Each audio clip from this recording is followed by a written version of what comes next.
നമ്മളിപ്പോ എങ്ങടെ പോണ്? നമ്മള് തമിഴ്നാട്ടിലൊരു ചെറിയ ഗ്രാമത്തിലാണ്. വളരെ പീസ്ഫുൾ ആയിട്ടുള്ള ലൈഫ്.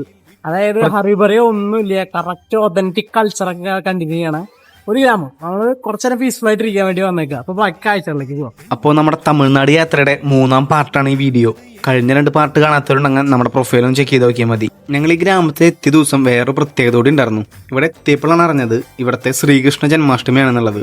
അങ്ങനെ ഗൂഗിൾ മാപ്പ് നോക്കിയപ്പോൾ ഞങ്ങൾ നിൽക്കുന്ന ചിന്നാലപ്പെട്ടി എന്ന സ്ഥലത്ത് നിന്ന് 27 കിലോമീറ്റർ മാറിയിട്ട് പഴനി പോലെ 1800 സ്റ്റെപ്പുകൾ കയറിയിട്ട് മലമുകളിൽ സ്ഥിതി ചെയ്യുന്ന ഒരു ശ്രീകൃഷ്ണ ക്ഷേത്രം കണ്ടു.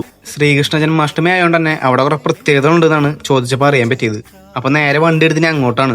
അവിടേക്കുള്ള യാത്ര എടുത്തു പറയേണ്ട കാര്യമാണ്. അത്രയും ഭംഗിയുള്ളൊരു സ്ഥലമാണ് നമ്മൾ പോകുന്ന വഴിയൊക്കെ. അങ്ങനെ അവിടേക്ക് പോകുന്നതിന്റെ ഇടയിൽ വഴിയിൽ കണ്ട കാഴ്ചയാണിത്. നമ്മള് വരണ വഴിയിൽ കണ്ടൊരു കാഴ്ചയാണ് ഇതുപോലെ ഏതോ ഒരു ടൈപ്പ് ഓഫ് ധാന്യം ഇങ്ങനെ റോട്ടിൽ മുഴുവൻ ഇങ്ങനെ കൃഷി ചെയ്തിട്ട് വെതറിട്ടിട്ടുണ്ട്. അപ്പൊ നമ്മളിത് ഏതെങ്കിലും വണ്ടിയിൽ നിന്ന് വീണ് പോകണതാണെന്ന് വിചാരിച്ചത്. പക്ഷെ അല്ല, ഇവരെന്താന്ന് വെച്ചാൽ ഇതിന് ഈ പതിര് തരം തിരിച്ച് കിട്ടാൻ വേണ്ടിയിട്ട് ഇവർ ഇങ്ങനെ റോട്ടിൽ വിരിച്ചിടും. വണ്ടികൾ കയറി ഇതിന് ഈ വിത്ത് മാത്രമായിട്ട് സെപ്പറേറ്റ് ചെയ്ത് വരാനുള്ളൊരു ഇവരുടെ മെക്കാനിസമാണ് ഈ സംഭവം. അപ്പോൾ ഇത് എന്ത് ടൈപ്പ് മില്ലറ്റാണെന്ന് അറിയണവരുണ്ടെന്നുണ്ടെങ്കിൽ ഒന്ന് പറയണം കേട്ടോ കമൻറ്റ്.